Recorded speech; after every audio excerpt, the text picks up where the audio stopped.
Amazing warm welcome for the man, the myth, the legend, David Tennant!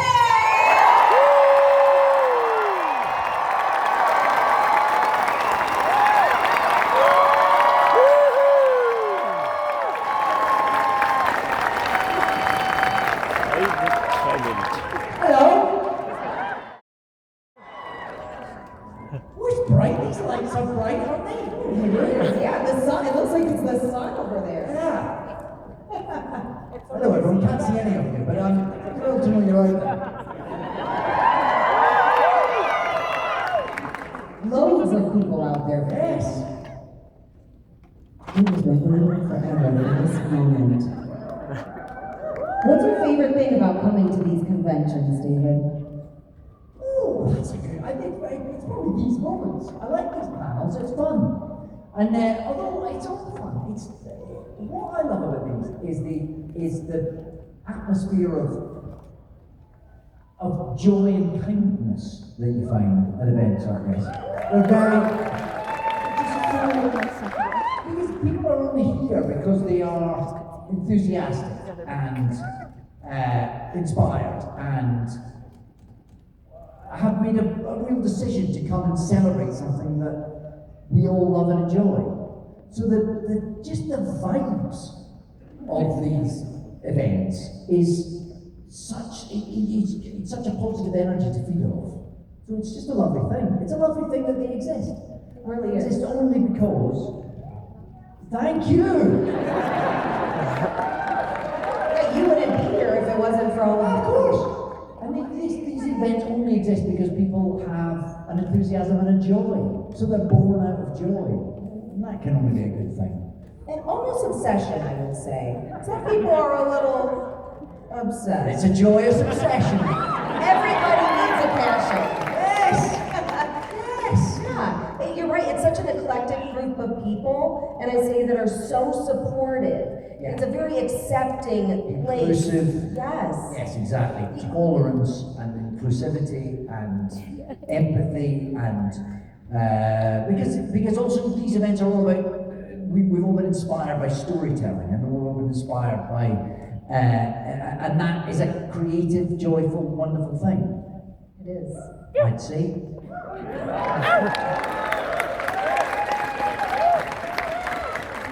When was the moment that you knew you were making such an impact on other people's lives? Oh my goodness. I get deep, I'm sorry. What?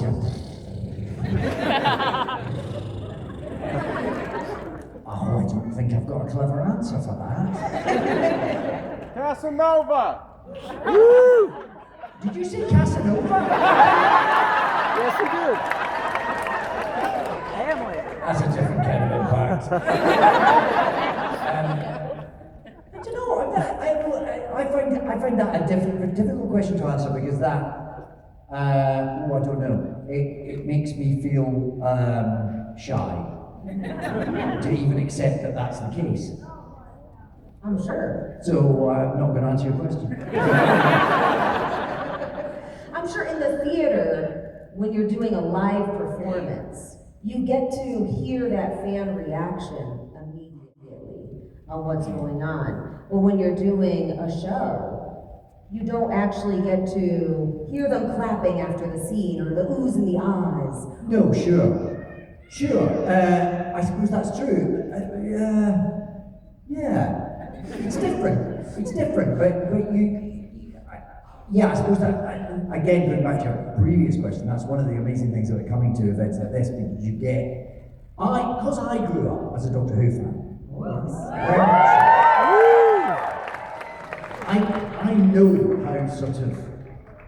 how much that show, that kind of storytelling affected me and kind of got me right in the kind of fundamentals.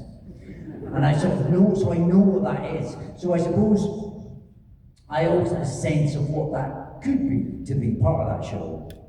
And when you come to an event like this, you get to, and this is why I suppose I find it's quite hard to sort of. It's not about me, but it's about something I've been connected to, and you get a sense of what that means to people, and that's very humbling and very lovely because I know, I recognise what those shows have meant to me. Do you know what I mean? Am I making any sense? Yes, 100%. Oh, I'm exhausted after that answer. Well, we're done, that's it, it's over. You can all go home. Yeah. Do you think that certain fictional characters resonate more with people than others? And that's Well, that would seem to be true, I guess, wouldn't it? Yeah.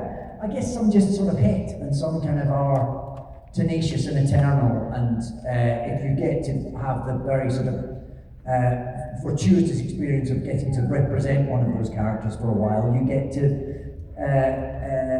be the sort of focal point for what that character can mean to people. And that is, as I say, it's very humbling. It's very, it feels like something that I never take for granted.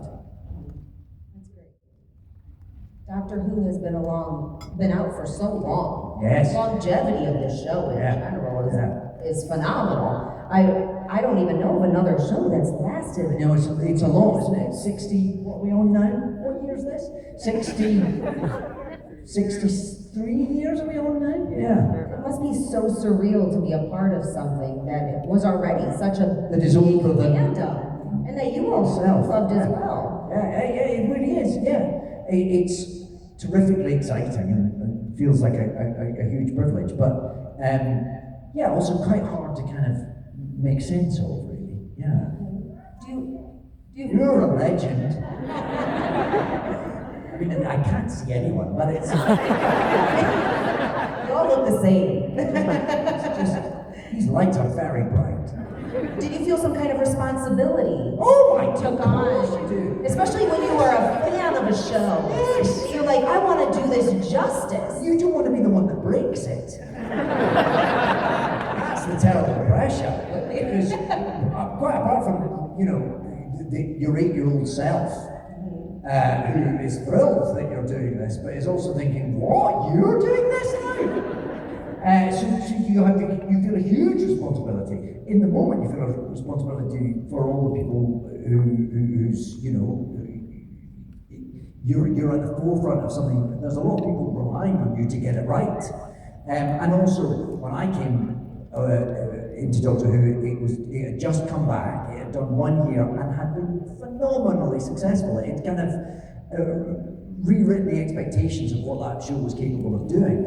And then you think, and now it's my fault. And that's huge, of course. You feel a huge responsibility for that. It's also really exciting to have something that means that much and that has that potential. But it's the same with, you know, it's noisy, and it's already quite noisy in there. That's a good take on it. Yeah. Because when you go home, you're going home to just you and your wife, and that's your safe space. There's nobody on the internet at your house standing outside yelling at you, "We didn't like that episode." There's nobody here to do that. Sometimes there are. Your wife. You do discourage that, yes. Yeah, no, and that's obviously yes. You don't need to take that home. Yeah, you can escape it a little bit. Yeah. Although George is very good on the internet, she's very good at it. Yeah. So she knows how to kind of manage it. You know, she's got a good take on it.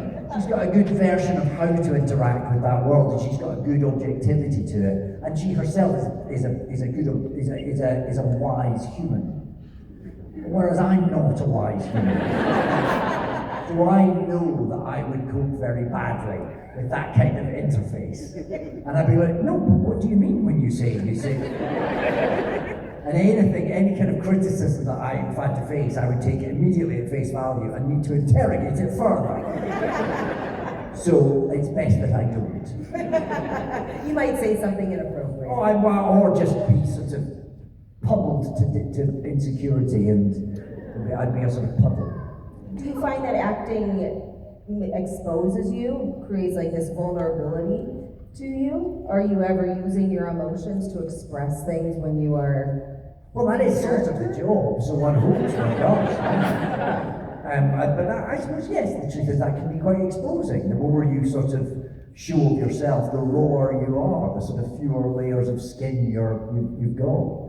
And that's what's a bit weird about that sort of, that it's public facing and yet it's very exposing, and it's about exposing yourself and also feeling quite vulnerable. And I mean, you know, hey, listen, I'm not asking anyone to feel sorry for me, but there's an odd kind of balance there with that kind of creative work. Yeah. When you are diving into a project for a long period of time and you go back home, what's something you want to do to just kind of veg out and relax? Nice bottle of wine. I mean, I don't know, just hell yeah. That's right, they did. It's wine o'clock somewhere. Are you a red or a white kind of guy? I do like a nice red. Yeah, are you dry? I will tour the reds. Okay. I'll have a bit of them all. Sometimes you want something very light and drinkable. Sometimes you want something that's got a bit of body to it, don't you? A bit meaty. Depends on what I'm eating. It depends on what you're eating. That's what you're having. It depends what mood you're in, I find. How early you have to be up the next day. Playing the 10th Doctor. Yes. Very charismatic character. Very. Did you take your own interpretation? Did you do something that you said, you know what, I think he should be played this way? Did you have any kind of input in the way it came across? I mean, I guess inevitably I had quite a lot of input in it, but it wasn't, there was never any sort of, I think it's quite hard to kind of have ideas about what a character should be or should do.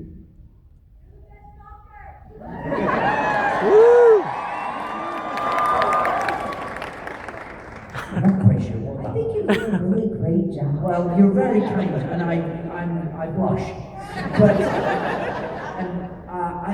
it's sort of, I mean, really, you get the script with anything. You get the script, and you kind of you take the lines off the page, and you see how they kind of filter through your kind of brain, and some of that's conscious, and some of that's kind of instinctive, and it's all a bit of a mush.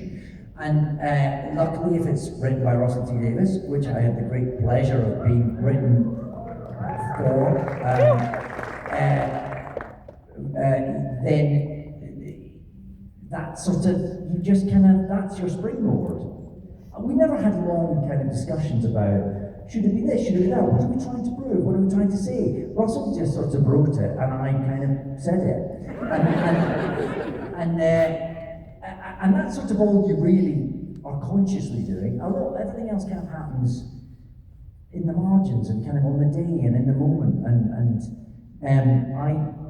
interpret it in the only way that I can imagine it can be interpreted. Especially because you were a fan of Doctor Who, so you already have this I've done all my research. imaginary, kind of here in your head. I didn't have to do any swatting up. I had it all too readily to have. So I kind of knew what the parameters would be. I kind of knew what I suppose Expected. I knew what I liked. Of the Doctor. But and then you just sort of throw some stuff at the wall and see what sticks, really. When there's good writing, you're able to act it out and connect with the writing, and then we could connect with you on screen and feel that realness that comes across. I think there's always a danger of making too many sort of big, bold decisions sort of off the page, as it were, kind of coming in and going, I want to do this version of this thing, whether that's Doctor Who or sort of anything.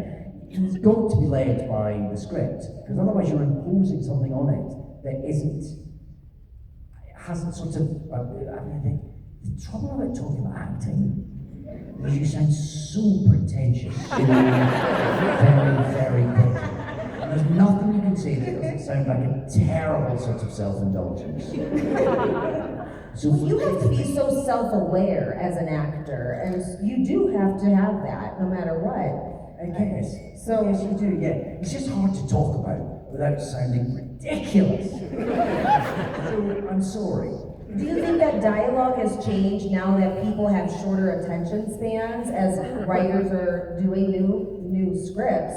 Do you think that they're changing the way that they write to? I'm not aware of that, but I hear it talked about. There's this sort of second screen culture that when you're making things now, it has to exist, assuming that your audience is only sort of 50% paying attention because they're also playing Tetris or whatever. I showed my age there, didn't I? At least you didn't say anything else. People still play Tetris. Yeah, Tetris. Or something. That would have been. Yes. Yeah, that was Well, I would, yeah. I was playing ping pong only a few days ago. I had this weird thing when I play ping pong. Table tennis, right? Yes. We go ping pong. Yeah. When I'm just knocking about on a ping pong table, I'm really good. I mean, like, it's just, when it's raw instinct, I might be sort of Olympic level. Really, I amaze myself. And I amaze whoever I'm playing with. I'm just easy, it flows. It's like, did you see that thing lately where there's a robot that can now play ping pong better than, did anyone see this? They made a robot that can now beat like gold medalist ping pong players. I could beat that robot. Honestly, They should have put you in Marty's Agrees. they should have. Except there's a but coming. I'm really, really good when you're just.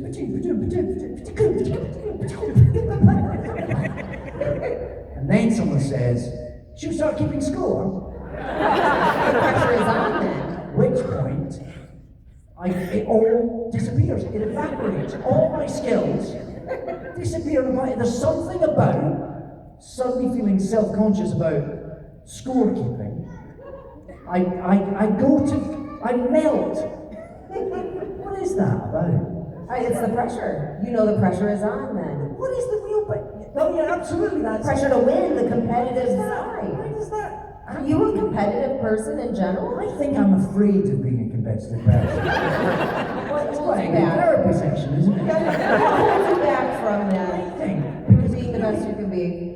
I am one of the greatest ping pong players of all time.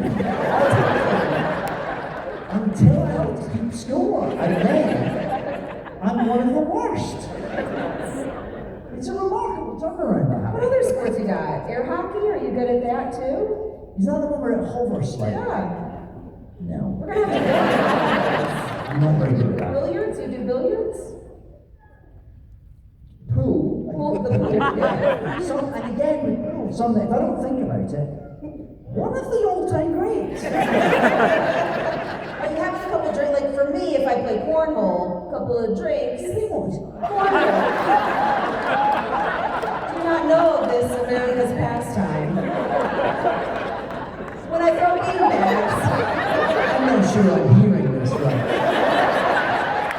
it's not dirty. It's not dirty. No. Because what I'm hearing sounded really dirty. How are we spelling that? C-O. Oh, C.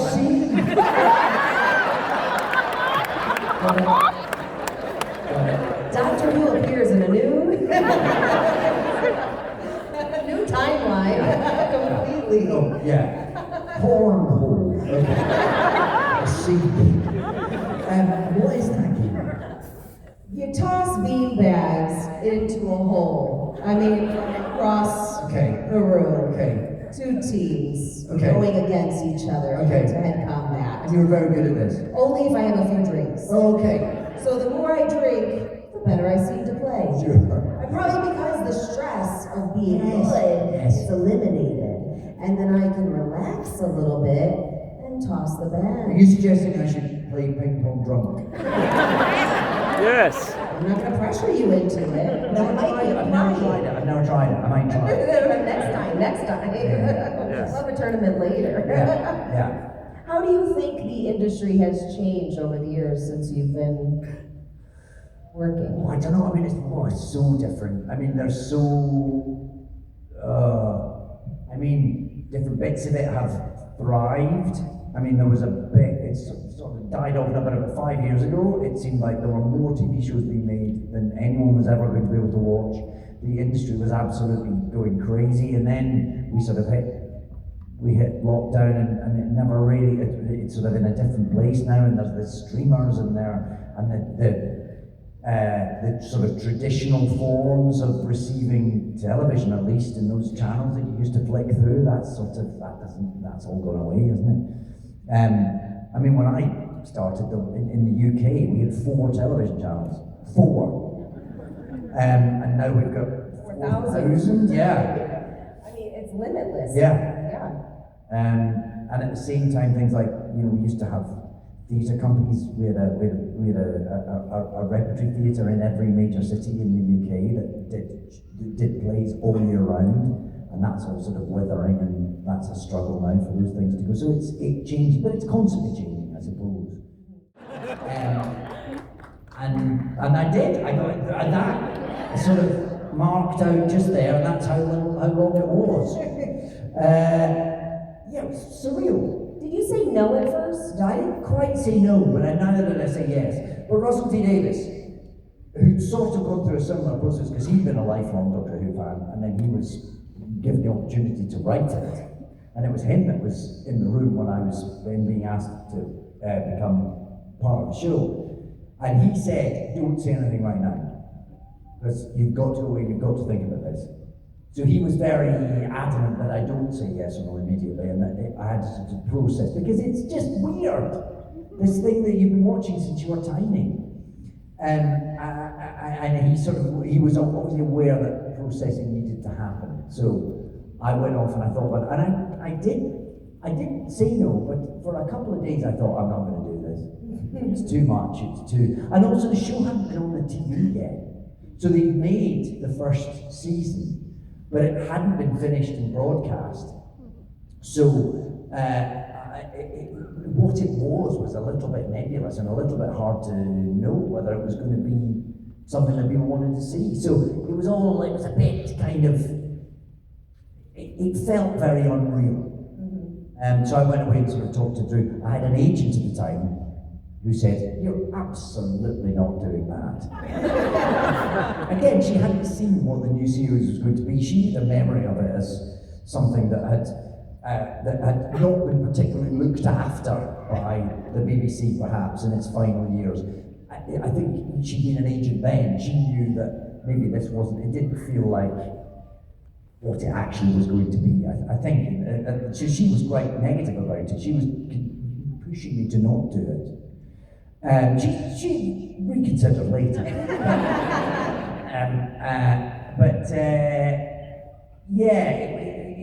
It was hard to really know what it would mean. And then I sort of thought maybe it will be a little bit too much and all a bit too in your face and a bit too limiting, maybe professionally. There was all these things to be considered.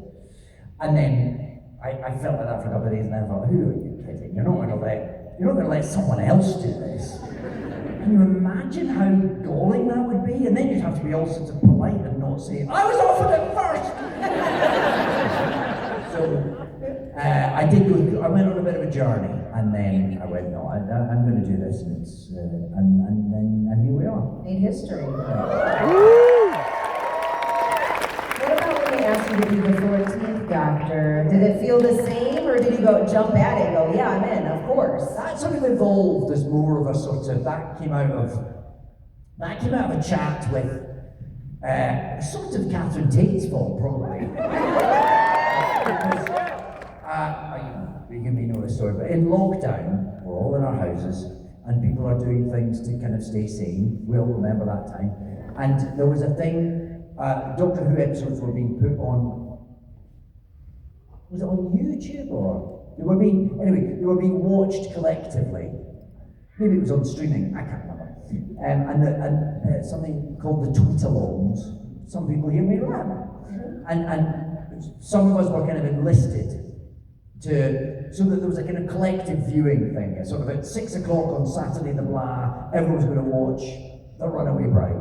And myself, Russell, Catherine, whoever else, certainly the three of us were all enlisted to tweet along to The Runaway Bride. Now, as I previously said, I don't know my tweet from my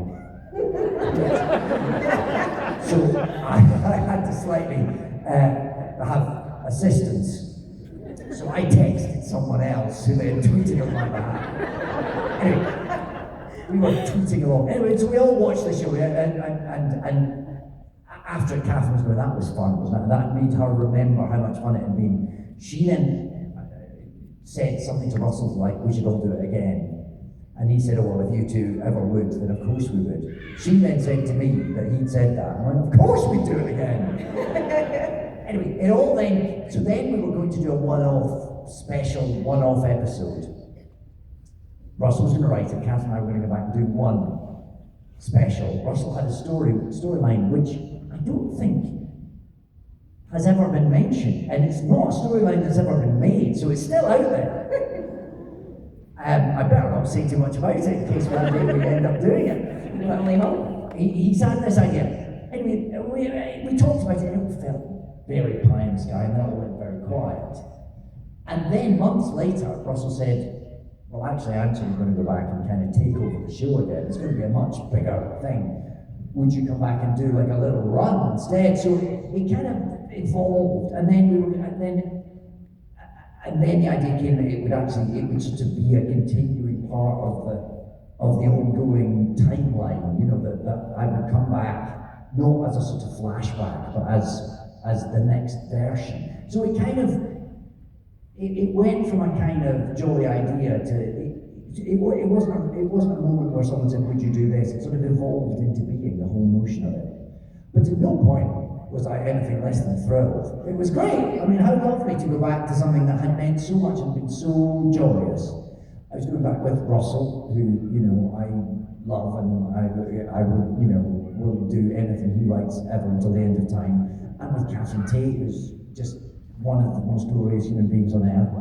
To be, you know, back at work, the three of us together. And you know, we were never going to go back full time. So it was always just going to be a little, like a sort of a return to something glorious, dip our toe back in something that had meant so much to us and had been such a thrill. It was all that. I felt very familiar. Yes. Joyous, happy times, Yeah. What is something you want fans to remember most about your time as the Doctor? Oh, it's not for me to dictate that, is it? I don't know. What would I want you to remember? I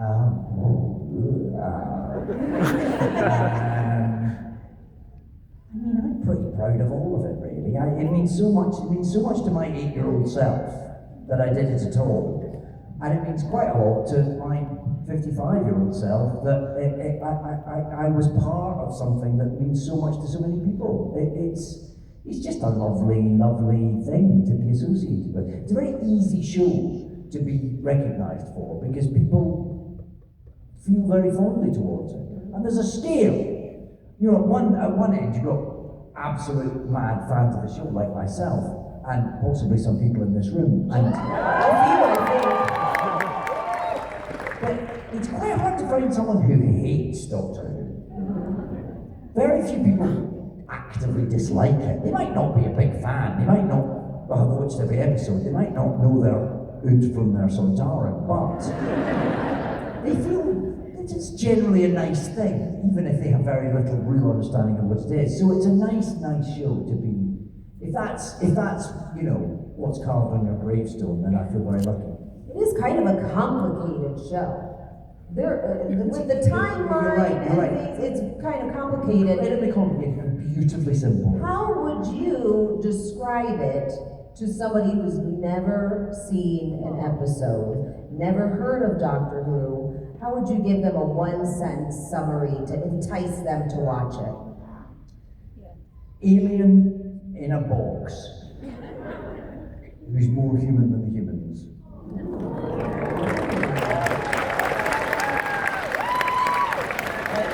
I mean, I don't know if that's my elevator pitch.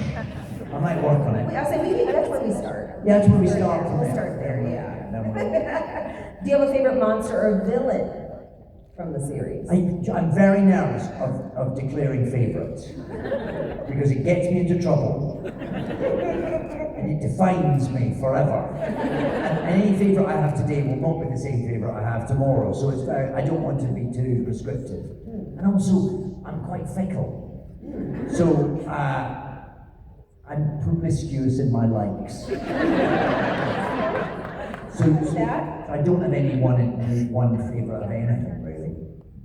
If you've got any more questions that have I would favourite... say, but if you were to team up with a doctor, another doctor, past or present or future, who would you want to go on an adventure with? Wow, that's... I mean, again, I can't have favourites. I would say one of the ones who's no longer with us, because if I could be a little bit magical with it, yeah, magical. how lovely would that be? I had the great experience of, I got to do a whole show with Matt, which was just heaven. Yes. I got to do a little bit with the Fifth Doctor, some bloke. I've got to do some Big Finish stories with some other doctors, glorious. I got to be in Broadchurch with Jodie Whittaker. I got to do a lovely little chunk with shooting. So it is lovely when you get to play with these other doctors. So it would be, I would really like to be able to complete the set. So the three that I never have any chance of working with, I'll choose any one of those three probably.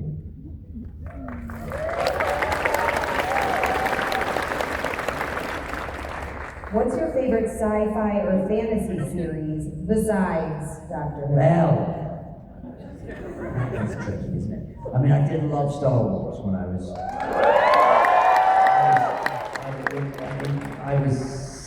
6 when the first Star Wars film came out. I went as my Auntie Mary took me, and that was a big moment. And that was an extraordinary film, and everything that's happened to them with that whole saga ever since has always been endlessly exciting and glorious.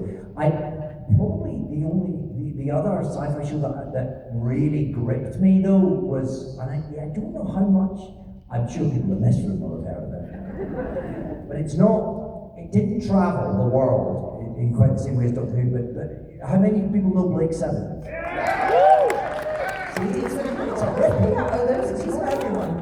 It was around the same time, and it was another BBC sci-fi show, and it was made on a similar budget to some of the other Doctor Who. That did not stop it. It was written by Terry Nation, who created the Daleks and wrote many Doctor Who scripts. But Blake 7 was for a slightly older audience. Oh God, it was great, and it did 4 series in the kind of late 70s, early 80s, I think. Maybe no, 80s, can't quite remember. But that probably would be my number 2. Yeah.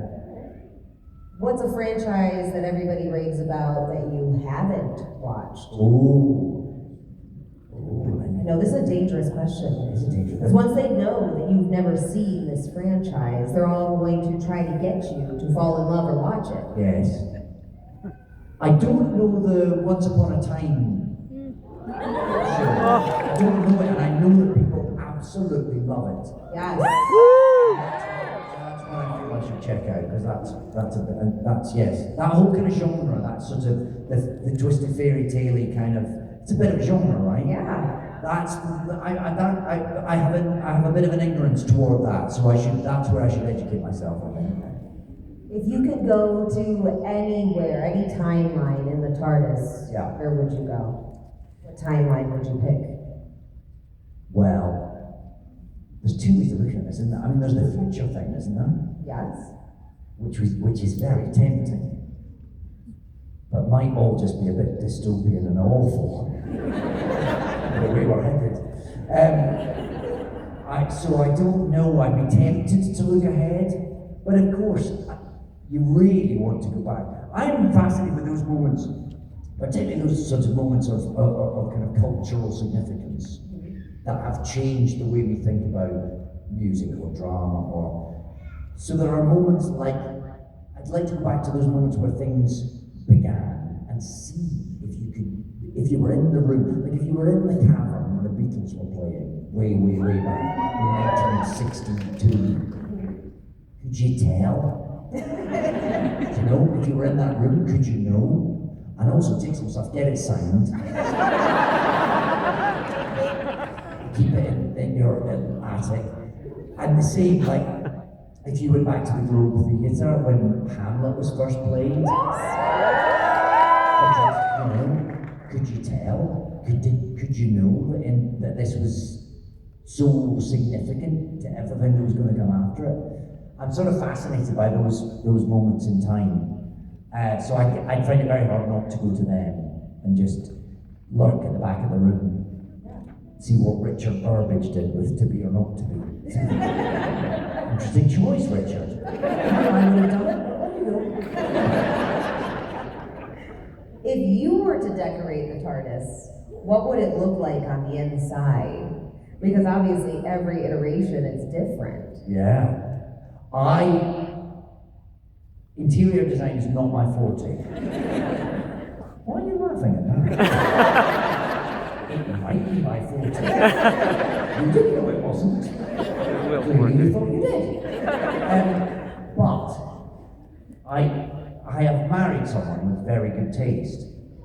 So I would not because she married me, but because she's really good at interior design. So I would get Georgia in and say, what do we do now? Which is sort of what I do in life. And I'd be very excited to see what she would do with that. Yeah. Yeah. You want more technology or more comfort inside Not there? prescribing anything. You don't want any comfort? You want a couch? I feel like they're... Georgia doesn't like it when I have ideas. Yeah.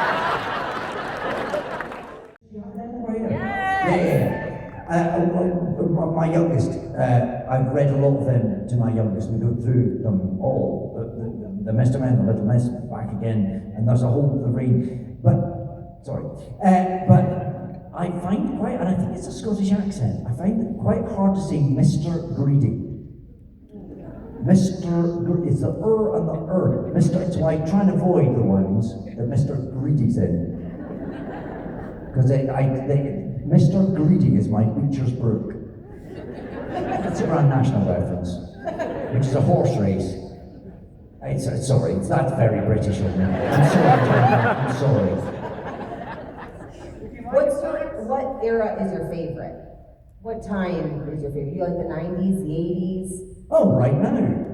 We all live in the moment. I love that.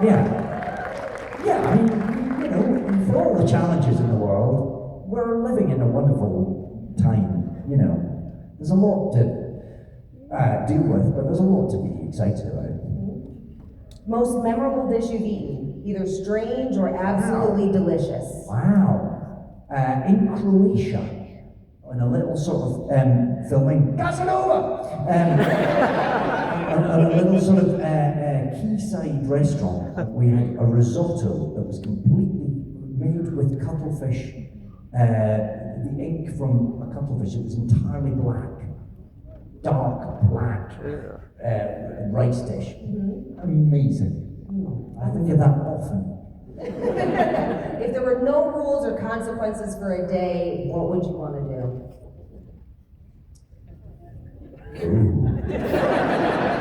Well, no rules or consequences. No consequences, no rules. You can jump off a building and the ground is bouncy. You can do whatever you want. That is not a quick fire question. That needs a lot of thinking about. And I need to consult with lawyers as to what I need to say. And I think I should draw a veil over that. But I've got some ideas. Lots of ideas. I'm glad. I'll keep you thinking all night. Yeah. Well, thank you so much for being here with us. It's been a great pleasure. Thank you.